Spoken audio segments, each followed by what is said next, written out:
Hello friends, আসসালামু আলাইকুম। আজ বানাবো আলু দিয়ে চিকেন কষা। প্রথমে কড়াইটা বসিয়ে গরম করে নিয়ে তেল দিয়ে আলু দিয়ে দিলাম। লবণ হলুদ দিয়ে আলুটাকে লাল লাল করে ভেজে নেব। নেড়ে চেড়ে লাল লাল করে ভেজে নেব।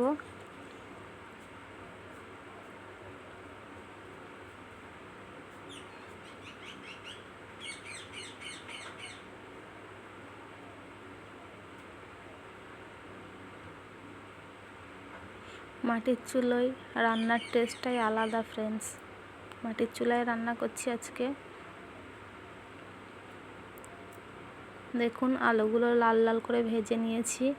আর একটা সাইডে একটা পাত্রে তুলে রেখে দেব।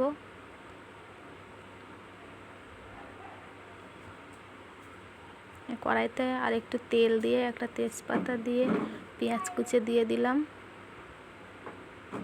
পেঁয়াজগুলো এবার সুন্দর করে ভেজে নেব লাল লাল করে।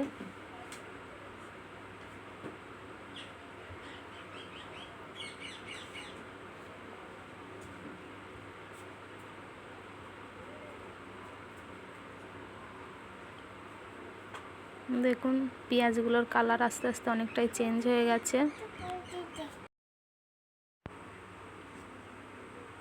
আর মাংসগুলো দিয়ে নিয়েছি।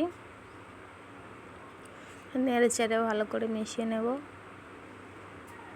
মাংসগুলো ভেজে নেব তেলের সঙ্গে।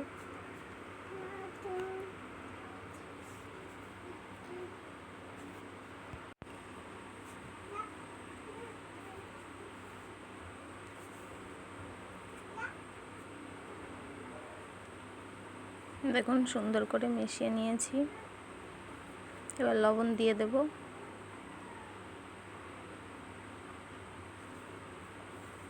আবার নেড়ে চেড়ে মিশিয়ে নেব।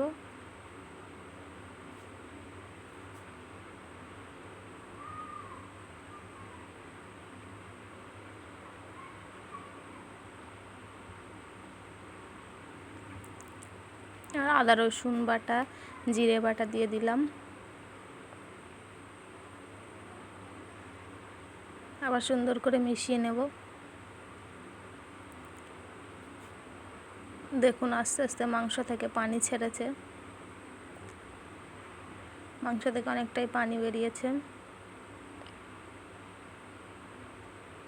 এই পানিগুলো শুকিয়ে গেলে মাংসটা অনেকটাই সিদ্ধ হয়ে যাবে।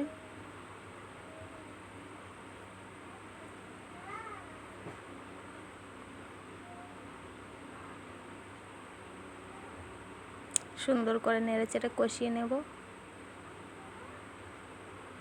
এবারে কিছু গুঁড়ো মশলা এখানে অ্যাড করে নেব।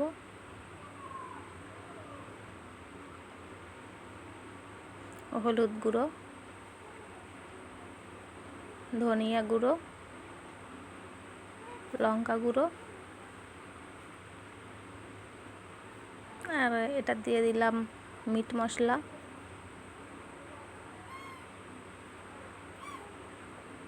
ভালো করে নেড়ে চেড়ে মাংসের সাথে মশলাগুলো মিশিয়ে নেব।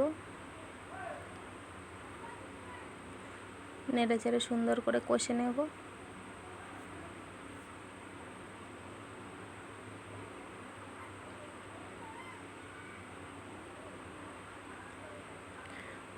মাংস কষানো যত ভালো হবে রান্নার টেস্টটা তত সুন্দর আসবে।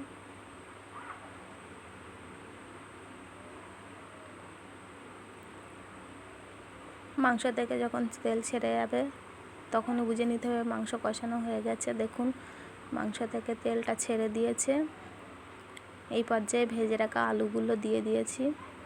আবার নেড়ে চেড়ে আরেকটু কষে নেব।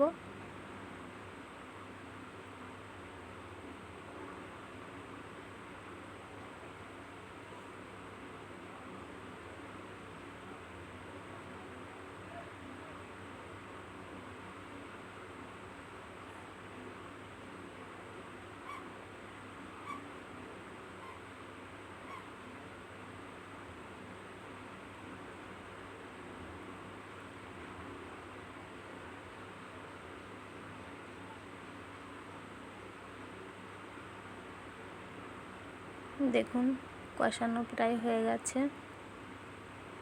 এবার পানি দিয়ে দেব।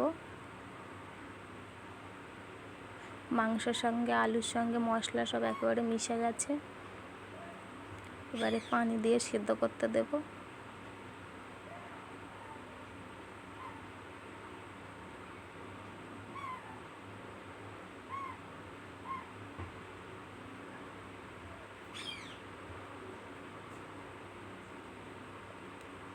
এই পানি দিয়েছি, এটা দিয়ে মাংস আলু সব ভালো করে সিদ্ধ হয়ে যাবে।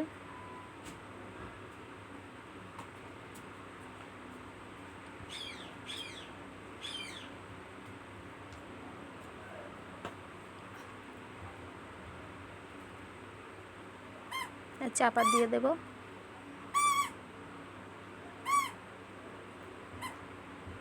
দেখুন চাপাটা খুলে দেখাচ্ছি,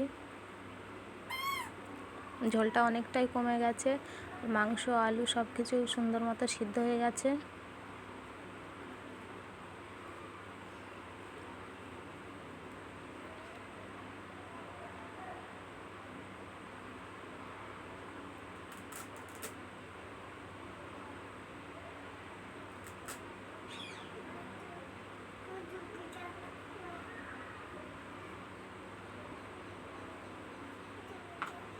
দেখুন বন্ধুরা, রান্না প্রায় শেষ পর্যায়ে। এই পর্যায়ে গরম মশলা ছড়িয়ে দিয়ে নামিয়ে নেব। গরম মশলা ছড়িয়েছিলাম, রান্না নামানোর আগে নামিয়ে নিয়েছি। দেখুন মাংসটার কালারটা কত সুন্দর এসেছে।